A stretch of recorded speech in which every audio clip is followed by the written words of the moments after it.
여러분은 회복 탄력성이라는 단어를 들어보셨습니까?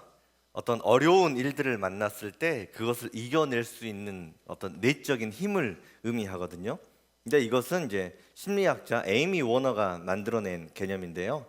에이미 워너는 어려운 환경을 속에서 살아가는 사람은 어려움에 묻혀서 낙심해 버리고, 또 좋은 환경에 살아가는 사람은 또 좋은 인생의 길을 열어간다, 이런 가설을 세웠습니다. 그래서 논문을 쓰다가 실험군이 필요했기 때문에 지구상에서 가장 힘들게 사는 곳이 어딘가 찾아보는데, 1950년대에서 70년대까지 하와이 카우아이 섬에서는 대부분의 주민들이 어떤 알코올 중독이나 어떤 범죄자가 되어서 대부분 살고 있었거든요. 그래서 에이미 워너가 1955년에 이 섬에서 출생한 201명의 신생아 아이들을 40년 동안 추적 관찰을 해봤습니다. 대부분이 결손 가정에서, 또한 어떤 범죄자의 그 가정에서 태어난 아이들을 40년 후에 어떻게 되었나 살펴봤더니, 정말로 안타깝게도 대부분의 부모님들이 살았던 그 어두운 그런 삶을 반복하면서 살아가고 있었거든요. 그렇게 해서 결론을 내려버리려고 했는데, 이 201명의 아이들 중에 유독 72명의 아이들은 출생의 어떤 환경의 어려움을 이겨내고 목사님이 되어 있고, 또 선교사님이 되어 있고, 훌륭한 사람이 되어 있었습니다. 어떻게 이런 일들이 가능했는가 조사를 해보니까 이 72명의 아이들에게는 한 가지 공통점이 있었는데요. 그것은 어린 시절에 어떤 아버지나 어머니로부터 어떤 무조건적인 사랑을 경험한 적이 있었던 아이들이었습니다. 엇나가고 싶은 충동이 있었을 때 이 부모님께 받았던 사랑, 그 부모님의 사랑의 영향력이 인생의 어려운 그 역경을 돌파하는데 큰 힘이 되었다라고 하는 것입니다.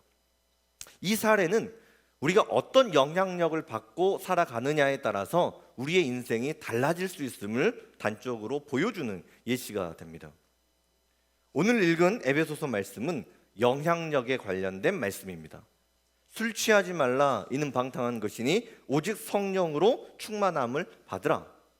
이 술 취함과 이 성령 충만, 이 두 가지를 대비하면서, 비교하면서 보여주고 있는 말씀이죠. 우리가 술에 취하게 되면 술이 우리의 생각과 행동을 장악해 버립니다. 그래서 이게 술에 취해서 하는 말들이 그렇게 건강한 말들이 막 별로 없어요. 우리가 술자리를 하다 보면 어떻습니까? 마셔! 마셔! 마시다 보면 잊혀지는 날이 있지. 오늘이 바로 그 날이야. 내일은 또 다른 태양이 뜨는 거지. 그때까지 마셔보는 거야. 달려보는 거야. 마셔. 그렇게 술 마시고 나서 다음날 일어나 보면 어떻습니까? 뭐 달라진 게 있어요?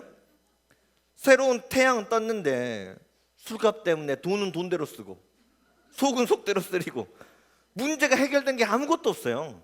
달라질 게 없다는 겁니다. 여러분, 술 때문에 삶이 망가지고 가정이 깨지고 죄를 짓고 어려움에 붙잡혀서 사는 사람들 얼마나 많이 있습니까? 이 술의 영향력에 붙잡히면요, 그때부터는 술이 내 인생의 주도권을 잡고 나를 이렇게 이리저리 움직이고 끌고 다닌다는 거예요. 그런데 성령의 충만을 받는 사람은요, 성령의 영향력 안에서 살아갑니다.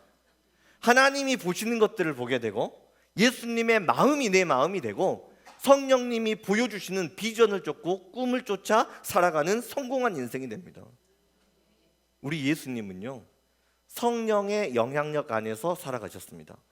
예수님은 이 땅에 오실 때부터 성령으로 잉태되어 오셨습니다. 예수님 세례를 받으실 때 성령님이 비둘기처럼 임재하셔서 성령 충만함을 받습니다. 이 성령 충만함 안에서 성령님과 동행하시며 인류를 구원하는 이 십자가의 위대한 사역을 감당해 내셨습니다.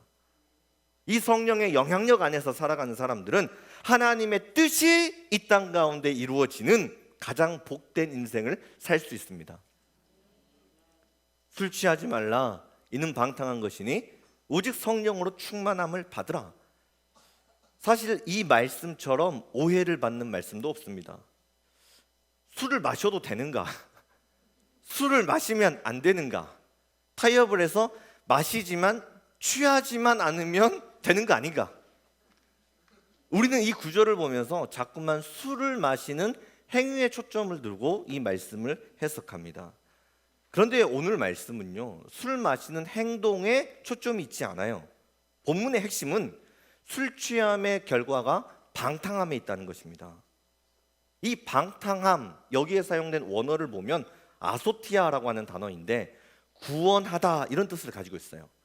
그런데 이 방탕함이라고 하는 단어 앞에다가 부정어를 딱 붙여버려가지고 구원받을 수 없는 사람 이런 뜻이 되는 거죠. 그러니까 이 방탕함이라고 하는 것은 나를 구원받을 수 없는 상태로 이끌어가는 것, 이게 방탕함이라는 거예요. 그래서 이 본문의 그 핵심은 우리가 이걸 보면서 나는 뭐 술도 마시지 않으니까 나는 괜찮아, 나는 자유로워, 우리가 이렇게 생각할 수 있는 문제가 아니라는 거예요. 방탕함으로 이끄는 이 죄의 영향력에서 벗어나야 된다. 이게 본문이 강조하고 있는 핵심 내용이라는 거예요. 시험에 들지 않는 사람이 누가 있단 말입니까? 어떤 사람은 돈 때문에 방탕함에 빠지는 사람이 있어요. 어떤 사람은 분노를 조절하지 못해서 방탕함에 빠지는 사람이 있습니다. 누구는 이성 때문에 방탕함에 빠지고, 어떤 사람들은 세상의 즐거움에 취해서 방탕함에 빠지는 경우가 있습니다. 나를 하나님으로부터 자꾸만 멀어지게 만드는 거, 하나님 말고 내가 의지하고 있고 붙들고 있는 거, 이것이 곧 영적인 술 취함이며, 이 영적인 술 취함은 우리를 방탕함으로 몰아갑니다. 술 취하지 말라, 이는 방탕한 것이니 오직 성령으로 충만함을 받으라. 이 죄의 영향력에서 벗어나서 성령의 영향력 안에서 살아가야 된다는 말씀입니다. 우리는 예수 그리스도 이 십자가 은혜 가운데 구원받은 하나님의 자녀가 되었어요. 예배드리는 우리 모두는 하나님의 자녀입니다. 두 발을 세상에 딛고 살지만 천국을 바라보며 살아가는 성령의 사람입니다. 하나님의 자녀가 되었으면 죄의 영향력이 아니라 성령의 거룩한 영향력 안에서 살아가는 것입니다. 요즘에 우리가 바깥에 나가보면 이 벚꽃이 얼마나 예쁘게 피었어요. 여러분 좀 기도만 하지 말고 꽃도 좀 보고 하나님 창조하신 그 자연의 아름다움도 좀 보고 좀 그렇게 즐겨보세요. 꽃을 보면 막 너무너무 예쁘잖아요. 그런데 제가 그 꽃을 보는데, 야, 이 길가에 피어있는 꽃인데 어쩜 그렇게 너는 예쁘게 하얀색, 노란색, 분홍색, 어쩜 이렇게 예쁘게 꽃을 피웠니? 저도 모르게 꽃에게 이렇게 말을 걸고 있더라고요. 여러분, 길가에 버려져 있는 꽃 같은데 어떻게 때가 되면 그렇게 아름다운 꽃을 피우고 또 가을이 되면 열매를 맺을 수 있을까요? 건강한 자연 환경에 노출되어 있으면 자연스럽게 꽃을 피우게 됩니다. 따사로운 햇볕, 또 부드러운 바람, 또 생명을 주는 그 단비에 노출되어 있으면 꽃은 자연스럽게 피어나게 되는 거죠. 우리가 성령의 영광스러운 그 영향력 안에서 살아가면 우리 인생에는 꽃이 피게 되는 겁니다. 하나님의 임재가 임하는 예배, 응답의 열매가 있는 이 기도의 시간들, 성도의 교제가 있는 이 목장 공동체, 영원히 성장하는 비전의 사다리, 그 속에서 살아가면 꽃이 피는 인생이 되고 열매 맺는 복된 성공이 찾아오게 됩니다. 이것이 성령의 영향력 안에서, 성령의 충만함 안에서 살아가는 복된 인생입니다. 그런데 바울이 오늘 이 에베소 이 본문 말씀을 쓸 때 에베소 사람들은 하나님을 믿었던 사람들이에요. 똑같이 우리와 같이 예배를 드리는 예배 공동체였습니다. 그런데 안타깝게도 성령의 영향력이 아니라 세상의 영향력에 물들기 시작했습니다. 성공하기 위해서 술을 마시기 시작했고 우상 숭배를 하며 살아갑니다. 그런데 수고하고 애를 썼는데 결과가 무엇이었냐면 방탕함이었어요. 마음이 공허해지고 그들의 인생이 점점 망가지기 시작합니다. 우리도 이 성령님의 영향력 안에서 살아가려고 노력을 하는데 우리에게 정면으로 도전해오는 가치관이 있습니다. 바로 돈이에요. 돈. 우리가 돈이 많으면 성공할 것 같죠. 돈이 많이 있으면 행복할 것 같지 않습니까? 지금 우리가 살고 있는 이 대한민국은 이 물질주의 가치관에 너무나 깊숙이 빠져 있어요. 미국의 여론조사기관인 퓨 리서치 센터에서 선진국 17개 나라를 대상으로 인생에서 가장 중요한 가치가 무엇입니까? 이것을 묻는 설문조사를 했어요. 대부분의 선진국 나라에서 행복의 조건 1위는 무엇이었냐면 가족이었어요. 가족. 다른 어떤 것보다도 옆에 있는 가족이 가장 소중하다는 거죠. 그런데 유독 한국에서만 답변 1위가 달라요. 우리나라에서 1위는 뭐였냐면 돈이었어요. 그러니까 가족보다도 물질적인 풍요로움을 더 중요하게 생각하는 나라가 대한민국이라는 거예요. 그러면 돈이 그렇게 중요하다면 이러한 물질적인 풍요를 이루어질 수 있는 직업이 당연히 높은 순위에 차지를 하겠죠. 그런데 그렇지도 않아요. 다른 16개 선진국에서 행복의 중요한 요소로 직업은 2위를 차지했습니다. 그런데 대한민국에서 직업은 7위예요. 7위. 그러니까 물질적인 풍요를 중요하게 생각하지만 그것을 이루어질 수 있는 직업의 중요성은 상당히 낮다는 거예요. 지금 어쩔 수 없어서 죽지 못해서 일하는 사람들이 얼마나 많이 있습니까? 노동의 가치가 사라져 버리죠. 직장의 가치, 하나님이 주셨던 이 땀 흘림의 가치조차도 사라져 버린 나라가 대한민국 아닙니까? 이 정상적인 구조가 아니거든요. 지금 우리가 살아가고 있는 삶은요, 이 물질 중심적인 사고에 꽉 붙잡혀 있어요. 모든 것을 다 수치해 버립니다. 사람을 사람으로 보지 않죠. 한 시간 일하면 일당 얼마, 사람도 돈의 가치로 카운팅을 하고 우리가 살지 않습니까? 개미 아시죠? 개미. 곤충 개미. 이 개미 신부가요, 몸이 너무너무 작으니까 이게 컴플렉스가 된 거예요. 그래서 내가 남편은 아주 덩치가 큰 사람을 만나야겠다 꿈을 세웠어요. 그래서 코끼리랑 결혼을 해버렸어요. 등치가 엄청 크잖아요. 꿈을 이룬 거 아닙니까? 꿈을? 행복할 줄 알았는데 코끼리 신랑이요, 갑자기 병에 걸려가지고 죽어버렸어요. 이게 신부가 너무 슬프니까 엉엉 웁니다. 곤충 친구들이 달려와가지고 막 위로를 하는데 눈물을 그치지 않아요. 6개월이 됐는데도 계속 울고 있는 겁니다. 아, 이러다 큰일 나겠다 싶어가지고 또 와가지고 달리려고 하는데 또 엉엉 울어요. 근데 우는데 자꾸만 뭐라 하는 것 같아요. 뭐라고 하나 다 들어봤더니 언제다 파묻노, 언제다 파묻노. 6개월 동안 땅을 팠는데도 코끼리가 너무나 크니까 다 파서 묻을 수가 없는 거예요. 여러분, 세상은 많이 가지면 행복할 거라고 이야기하지만 그렇지도 않습니다. 행복은 돈으로 채울 수 있는 게 아니라는 거죠. 물질이 내 인생의 미래를 결정지을 수 없습니다. 우리 인생을 결정짓는 분은 하나님이십니다. 하나님으로, 성령님으로 우리의 삶을 채울 때에만 비로소 우리는 성공할 수 있고 비로소 우리는 안전할 수 있습니다. 그런가 하면 어떤 사람들은요, 다른 사람과 나를 비교해 가면서 행복을 찾으려고 합니다. 이 6살 된 아들이요, 아빠랑 공중 목욕탕을 갔어요. 딱 샤워를 하고 있는데 문을 열고 온몸에 용문신을 한 이 무서운 깍두기 아저씨가 딱 들어오는 겁니다. 아빠가 가리려고 했는데 아이들은 또 그런 거 기가 막히게 잘 찾잖아요. 아빠가 말릴 틈도 없이 쏜살같이 그 건달 아저씨한테 달려가 버리는 거예요.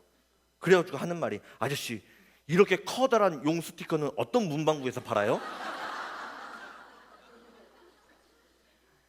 6살만 되어도요, 남이 갖고 있는 거 나도 가졌으면, 이걸 바라는 존재가 사람 아닙니까? 남들이 갖고 있는 거 나도 손에 쥐우면 행복할 것 같거든요. 그래서 우리가 요즘에 SNS나 어떤 인스타그램을 보면은요, 맛집 탐방하는 사진들, 여행 가서 막 멋지게 찍어놓은 어떤 힐링 사진, 좋은 집, 좋은 차, 우리가 이런 것들을 자랑하고 또 때로는 유튜브로 이런 것들을 보면서 그런 삶을 얼마나 동경할 때가 많이 있습니까? 세상의 어떤 성공의 가치관에 이 영향력에 붙잡힌 사람들은요, 자꾸만 남과 나를 비교해 가면서 행복을 찾으려고 합니다. 마음이 공허해지면요, 여행으로 그 공허함을 채우려고 해요. 물질로 채우려고 하고 선물로 채우려고 하고 사랑으로 채우려고 합니다. 그런데 채워집니까? 채워지지가 않죠. 깊은 밤이 되면 오히려 이 영적인 갈급함이 극에 달해버리지 않습니까? 지금 대한민국의 외로움의 지수가 55%를 넘어섰습니다. 두 사람 중에 한 사람은 외로움 때문에 삶을 포기해버리는, 우울증에 빠지는 정말로 심각한 나라가 되었다는 거죠. 그래서 서방 기독교의 신학의 근간을 세웠던 어거스틴이 이런 아주 유명한 말을 하지 않았습니까? 우리 마음이 하나님 안에서 안식하기 전까지는 절대로 우리는 평안할 수 없습니다. 내 마음이 하나님 안에서 위로를 찾을 때까지는 하나님, 저는 절대로 행복할 수 없습니다. 텅 빈 인생의 마음을 채울 수 있는 분은 오직 하나님이십니다. 그 하나님을 바라보고 그 하나님을 붙잡고 살아갈 수 있도록 도와주시는 분이 성령님이십니다. 그래서 이 성령 충만을 경험하는 사람들은요, 물질주의적인 가치관을 뛰어넘습니다. 이 비교주의 가치관을 뛰어넘어서 하나님이 보여주시는 세상을 바라보며 전혀 다른 차원의 삶을 살아갈 수 있다는 거예요. 이런 성령의 사람들을 우리나라 초대 문화부 장관이었던 이어령 장관은요, 날치형의 사람 이렇게 비유를 했습니다. 여러분, 이 날치라고 하는 물고기 아시죠? 바닷속에 착 헤엄하며 치며 살지 않습니까? 근데 참 신기한 거는요, 이 날치가 어떤 포식자를 만나거나 위험을 만나잖아요. 그러면 바닷속에서 갑자기 점프를 합니다. 수면 위를 박차고 쫙 뛰어올라요.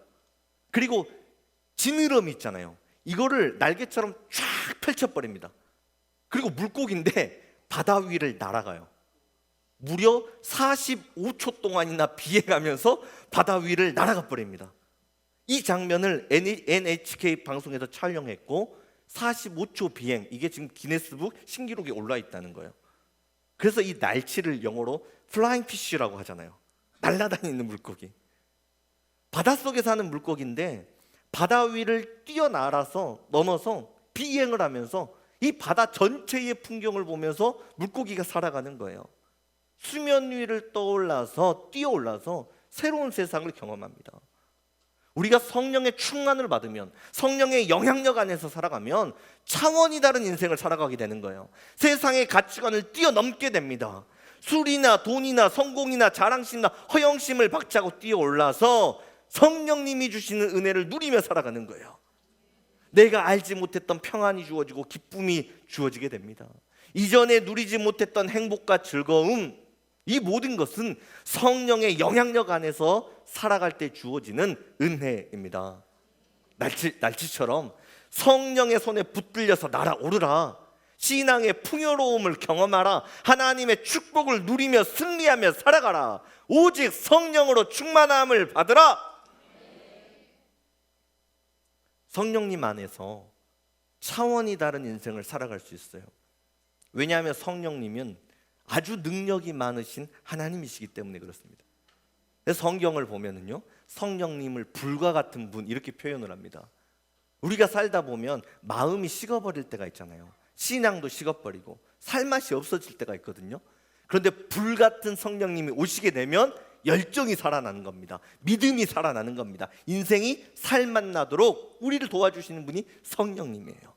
그래서 성령은 불과도 같은 분이십니다. 또 성령님은 물과도 같다고 했어요.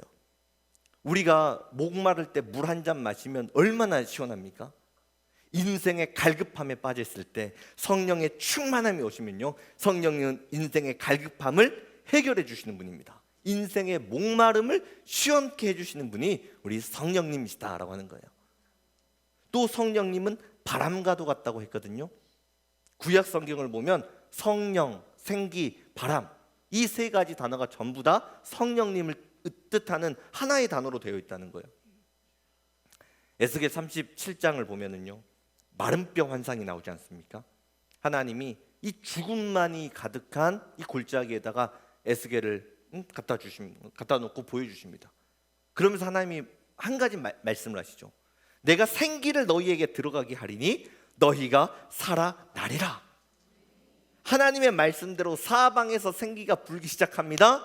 그랬더니 마른 뼈들이 서로 연결되고 힘줄이 생기고 살이 차오르고 살아나서 하나님의 군대가 되었습니다. 낙심한 사람들, 무너져 있는 공동체, 흔들리는 한국교회, 위기에 갇혀있는 대한민국, 그러나 성령의 생기가 불어오면 다시 살아납니다. 회복됩니다. 성령의 바람이 불어와야 돼요. 성령님이 생기를 불어 넣어주시면 우리의 자녀들은 예언을 합니다. 청년들은 환상을 봅니다. 아비들은 거룩한 꿈을 꾸게 되는 겁니다. 가정에 어려움이 있습니까? 인생에 목마름이 있습니까? 마음에 두려움이 있습니까? 오직 성령으로 충만함을 받으라. 성령님 안에서 새로운 믿음의 세상이 펼쳐집니다. 우리 성령님은 아주 능력이 많으신 분이십니다. 그래서 저는 이 초등학교 시절에 나도 성령 충만 한번 받아봤으면 좋겠다 이런 생각을 했어요. 그 성령의 능력을 제가 한번 사용해 보고 싶은 그런 욕심이 있었던 거죠. 초등학교 시절에 이게 무협 소설에 굉장히 빠져 있었는데 이 무림의 고수들이 나와가지고 막 장풍을 쏘지 않습니까? 장풍을 쏘면 막 우와 날아가는, 마치 그런 것처럼 제가 성령의 어떤 충만한 능력을 받으면 이런 것들을 좀 사용할 수 있을 거라는 생각이 있었어요. 그래서 미래를 예측해서 로또 1등에도 한번 당첨이 돼보고 참 맛깔나게 살아보고 싶다 그런 생각이 있었거든요. 우리가 신앙생활을 하면서 자꾸만 어떤 영적인 주도권을 내가 잡으려고 할 때가 있어요. 그래서 우리가 기도를 할 때도 이미 모든 걸 다 결정을 지어놓고 하나님께 기도를 할 때가 얼마나 많이 있습니까? 하나님, 배우자가 필요합니다. 당연히 믿음의 가정이어야 되고요. 연봉은 큰 거 한 장 정도면 됩니다. 집하고 차는 말 안 해도 당연히 있어야 되고요. 또 함께 다닐 때 너무 쪽팔리면 안 되니까 외모도 어느 정도 갖춰져야 되고요. 그리고 중요한 거, 부모님 모시고 사는 건 안 됩니다. 하나님, 그 사람을 주세요. 그러니까 기도의 내용을 들어보면 다 나 중심이에요. 나 중심. 모든 게 나를 위해서 돌아가야 된다는 거예요. 그런데 오직 성령으로 충만함을 받으라, 이 문장을 원문에 가깝게 해석을 하면은요, 너희는 성령에 의해서 가득 채워져야 된다는 뜻이에요.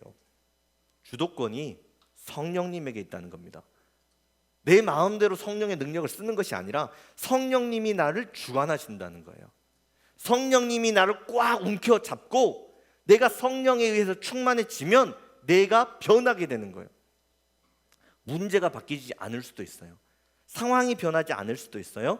그런데 그 상황과 문제를 대하는 나의 믿음의 시선이 새로워지는 거예요. 믿음의 태도가 달라진다는 거예요. 왜냐하면 성령 충만함에 분명한 목적이 있어요. 성령 충만의 목적은 무엇인가? 그리스도의 장성한 분량에 이르도록 성장하고 성숙하는 것.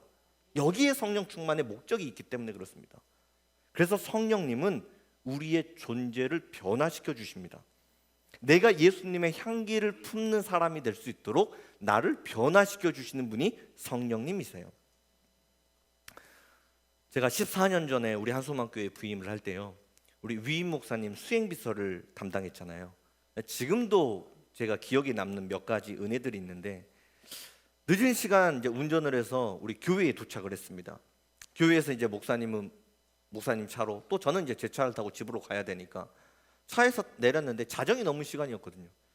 피곤하잖아요. 목사님이 이렇게 기지개를 피시더니 와, 새벽이다, 아침이 빨리 왔으면 좋겠다 그래요. 그래서 목사님 고단하신데 아침이 빨리 오면 어떡해요? 들어가서 좀 더 쉬셔야 되는데. 그랬더니 그때 전도사니까 이 전도사, 나는 아침이 기다려져. 나는 하루가 기대가 돼. 그 이야기를 듣는데 순간 멍한 느낌이 들었어요. 야, 출근을 하려고 아침을 기다리는 사람이 있구나. 아니, 위임 목사님도 하나님을 믿고 나도 같은 하나님을 믿는데 왜 이렇게 다르지? 그러니까 가만히 생각을 해보니까 저는 내일을 기다렸던 날이 별로 없었던 것 같아요. 그러니까 초등학교 시절에 내일 소풍 간다 이러면 설렜던 것 같아요. 내일 어디 여행 간다 그러면은 설레어가지고 막 잠이 안 와요. 그런데 염려가 있고 근심이 있으면 내일이 오는 게 싫습니다. 아침이 오는 게 싫어요. 때로는 어떤 반복되는 그 일상에 젖어 들어가지고 기대감이 없을 때가 있잖아요. 그러면 이 사역이 아니라 사역이 일이 되어버릴 때가 있어요. 아침에 오면 와, 또 교회 가야 돼. 오늘 신방만 8개인데 이거 다 언제 하냐. 와. 여러분, 이런 삶에 무슨 능력이 나타나겠습니까? 내 힘을 가지고 살아가는 삶은 고될 뿐이에요. 우리가 그런 것처럼 모세도 그런 삶을 살았거든요. 출애굽기 3장을 보면 모세가 시내산에서 하나님을 만나는 장면이 나오잖아요. 사실 모세는 두 가지 상처가 있었습니다. 첫 번째는 이집트의 왕자로 성장했지만 그 바로 왕이 자기를 죽이려고 했던 이 바로 왕에 대한 상처가 있었어요. 두 번째는 동족 이스라엘을 도와주기 위해 애를 썼는데 결국 자신을 고발해버린 그 이스라엘에 대한 원망이 있었습니다. 이 두 가지 상처 때문에 모세는 자신의 인생을 포기해버렸어요. 모든 상처에 묶여가지고 80세에 실패한 노인이 되어서 시내산에서 양을 치고 있습니다. 그런데 그때 떨기나무에 불이 붙는 그 장면을 보잖아요. 사실 광야는 날씨가 건조하고 태양이 매우 뜨겁기 때문에 이 자연발화는 흔한 현상이었습니다. 떨기나무에 자연발화가 일어나고 금방 타버리면서 잿더미로 변하게 되는 거죠. 아마 모세는 그 자연발화를 보면서 와, 한때는 나도 저렇게 불 붙는 인생이었지. 그런데 떨기나무가 순식간에 잿더미로 변하는 것처럼 내 인생도 이제 잿더미가 되었구나. 어쩜 인생의 허물을 노래하고 있었을지도 모르겠습니다. 모세가 그랬던 것처럼 우리도 그렇게 마음을 빼앗길 때가 있잖아요. 뜨겁게 타올랐던 신앙의 열정이 시간이 지나면 잿더미로 변할 때가 있어요. 믿지 않는 가정을 위해 열심히 기도를 했거든요. 뜨겁게 5년, 10년. 그런데 아무런 변화도 나타나지 않아요. 그러면 기도가 흔들릴 때가 있어요. 믿음이 식어버릴 때가 있다는 거예요. 그렇게 신앙이 식어버리면 또 교회에 오면 또 은혜 받아가지고 열심히 활동하는 사람 있잖아요. 그럼 그 사람들 보면서 야, 저럴 때가 있지. 나도 마두 시절에는 누구보다 뜨거웠다. 근데 별로 못 갈걸. 과거를 추억하지만 어떤 기대감이나 새로움이 없는 그냥 그런 일상을 살아가는 거예요. 그런데 어느 날 모세가 아주 기이한 장면을 봅니다. 떨기나무에 불이 떨어졌는데 잿더미가 돼야 되는데 그렇지 않고 계속 타올라 버리는 거예요. 꺼지지 않고 계속 타오르기 시작합니다. 어떻게 이런 일들이 가능합니까? 떨기나무에 성령의 불이 떨어졌기 때문에 그래요. 성령의 불이 떨어지면 존재의 변화가 나타나게 되는 거예요. 잠깐만 불타오르다 꺼지는 인생이 아니라 찬란한 불길을 발하는 인생이 됩니다. 크리스천의 능력의 원천은 성령의 임재에 있습니다. 나 혼자 있을 때는 무력합니다. 과거의 실패 속에 넘어지고 아파해요. 그런데 성령의 불이 떨어지시면 모든 것을 뒤집는 역전의 승리가 펼쳐집니다. 인생의 한계를 경험했던 시내산. 그런데 그 시내산에 성령의 불이 떨어지니 모세의 상처가 치유되고 인생의 한계가 부서지는 하나님의 산이 되었습니다. 모세는 더 이상 실패자가 아닙니다. 민족의 지도자가 되어서 새로운 인생을 살아가기 시작합니다. 성령의 불이 떨어지면 내 안에 거룩한 복음의 열정이 살아나게 됩니다. 성령의 사명의 불이 타오르게 됩니다. 사랑의 불이 타오르게 됩니다. 믿음의 불이 타오르게 됩니다. 담대함이 생기고 희망을 노래하고 화평을 선포하는 성령의 사람이 된다는 것입니다. 우리가 오늘 예배를 마치고 나면은요, 또다시 직장으로, 가정으로, 사역의 자리로 돌아가야 돼요. 그런데 우리가 돌아가야 되는 이 삶의 현장은 우리가 여전히 외면하고 싶은 황량한 시내산일 수 있습니다. 변하지 않을 것 같은 가정, 외면하고 싶은 사람들, 이제 그만 섬김을 포기해버리고 싶은 어떤 사역의 자리들. 그러나 그 자리에 성령의 불이 떨어지면 역전의 승리는 펼쳐집니다. 성령과 함께 가정으로 돌아가십시오. 성령과 함께 직장으로 가는 거예요. 성령님과 함께 교회로 돌아가세요. 예배의 자리로, 기도의 자리로, 목장의 자리로 돌아가십시오. 성령님 안에서 과거의 일들이 이해되어지고 해석되어지고 받아들여질 수 있습니다. 성령님 안에서 아픔과 상처는 치료되고 하나님이 주시는 꿈과 비전이 생겨나게 됩니다. 한계를 직면했던 시내산이 하나님의 약속이 성취되는 거룩한 영적인 신의 산이 됩니다. 문제와 한계의 벽은 부서지고 믿음의 기적이 펼쳐집니다.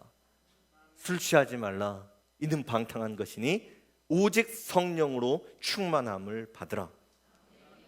하나님은 우리를 주님의 비전을 이루는 성령의 사람으로 일으켜 세우십니다. 기도하겠습니다. 하나님, 이 시간 우리에게 거룩한 성령의 기름을 부어 주시옵소서.